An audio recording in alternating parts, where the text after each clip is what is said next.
Mon peuple, je vous aime en perdre la raison. Vous m'avez manqué. Je suis de retour, comme vous le voyez, à Cotonou, devant la statue des Amazones, l'une des rares choses que le président Talon a fait de positif. Et pas loin de la présidence. Et je le dis, à visage découvert, de manière publique, mon peuple, l'étouffement, l'asphyxie que tu connais au quotidien est bientôt fini.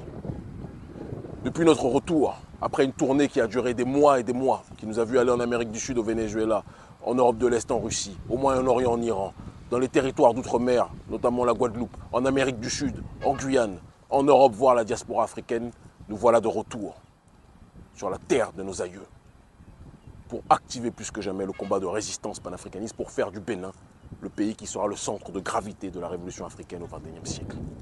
Le Bénin a toujours été la boussole et va redevenir la boussole, même si pour l'instant, il est en otage par une oligarchie qui a décidé de vendre notre pays au gouvernement français, au MEDEF, aux entrepreneurs français et à l'Occident de manière générale. Depuis notre retour, nous n'avons pas cessé d'être interpellés dans les rues par nos concitoyens, par vous, qui nous disent constamment qu'ils sont asphyxiés, qu'ils sont étouffés, que jamais le taux de pauvreté dans les foyers n'a été aussi intense. Pendant qu'une minorité du pays s'enrichit, pendant qu'une minorité du pays se développe ses moyens, la majorité du pays va dans la paupérisation, chute dans l'appauvrissement extrême. Les foyers n'ont même plus de quoi boucler les journées, n'ont même plus de quoi nourrir les enfants. Des mères de famille, parce que leurs maris n'ont même plus de boulot, sont obligés de se prostituer. Ce sont des témoignages réguliers, récurrents que nous entendons. Parallèlement à cela, le gouvernement n'a aucun problème pour exproprier ses administrés, ses citoyens. Bien évidemment, l'expropriation s'arrête. Il y a une limite à celle-ci. Quand ces terrains sont ceux qui appartiennent à des membres de l'oligarchie Patrice Talon, là, il n'y a plus d'expropriation. Mais quand ce sont des citoyens normaux, l'expropriation est plus que jamais les plus manifestées. Les sojaculteurs sont asphyxiés. Suite à l'arrogance et au mépris de Patrice Talon pour l'Africain de manière générale et pour son peuple en particulier, et pour le Niger, la frontière entre le Niger et le Bénin est fermée. Juste avant de revenir ici et après avoir brûlé le passeport, comme vous l'avez tous vu, de manière souveraine et avec dignité le passeport français, j'ai été reçu au Niger. Et les autorités me l'ont dit. Tant que le gouvernement béninois abritera des militaires français sur son terrain, la frontière entre le Niger et le Bénin risque de ne pas être réouverte. Le président Patrice Talon, en agissant de la sorte, a poussé bon nombre de commerçants et d'entrepreneurs béninois dans une extrême pauvreté parce que beaucoup vivaient en fonction de la frontière ouverte entre le Bénin et le Niger. Le président Patrice Talon a cru que le Bénin était sa propriété, sa plantation.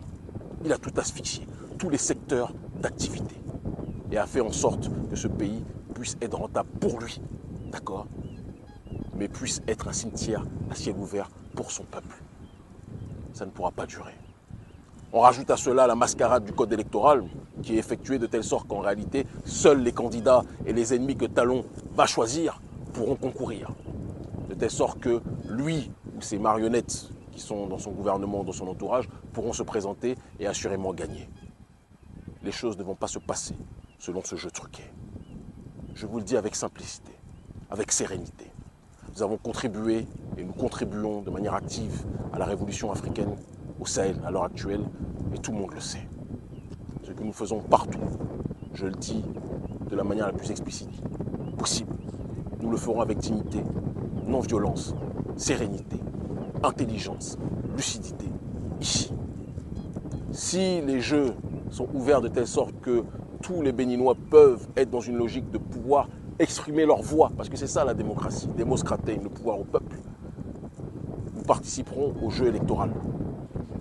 Et les panafricanistes présenteront très prochainement un candidat. Si la démocratie est refusée au peuple, comme c'est le cas depuis trop d'années au Bénin, parce que c'est une démocratie de façade pour avoir les investissements, pour avoir l'aval de leurs patrons occidentaux, c'est ce que Patrice Talon fait. Mais ce n'est pas une démocratie de fond, puisque le peuple est exclu des décisions. Le peuple n'a pas le droit à la liberté d'expression. Vous dites ce que vous pensez, vous êtes arrêté, comme le jeune dans le camp même du président qui a osé dénoncer certaines choses qui n'allaient pas et qui a été arrêté. Ça ne peut pas durer. Trop de gens ont peur dans ce pays, mais je le dis et je le répète avec simplicité et avec politesse. Je n'ai pas peur de vous, Président Talon, et vous le savez. Je n'ai pas peur de vous, je n'ai pas peur de ceux qui sont vos patrons, en l'occurrence le gouvernement français. Je n'ai pas peur de l'oligarchie d'Occident. Je n'ai peur que de Dieu. Je suis venu sur cette terre pour honorer nos ancêtres méritants. Je suis le fils de Béancin, de Bioguera, des Agoche, de tous ceux et de toutes celles qui se sont levés pour faire plus que jamais vivre la dignité dans nos cœurs. Le Bénin, pour l'instant, est avec la Côte d'Ivoire le dernier bastion de la France-Afrique au Sahel.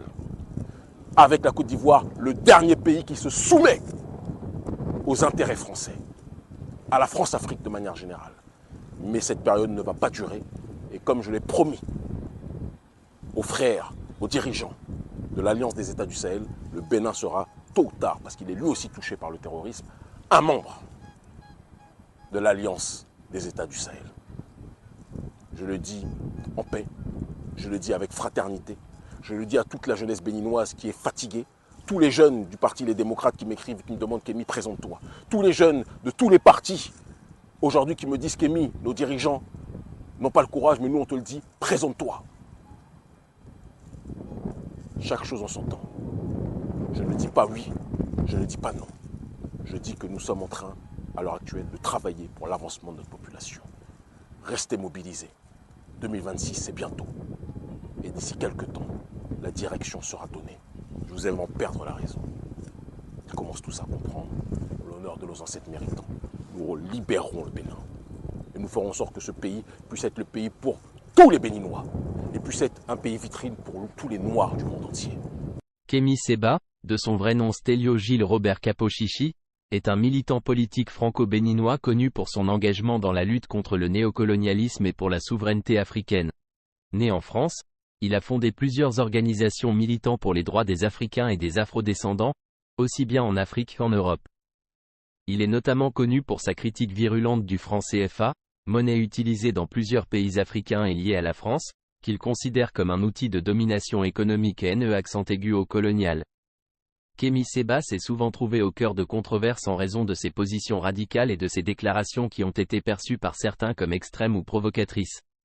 Il a été expulsé de plusieurs pays africains en raison de ses activités militantes.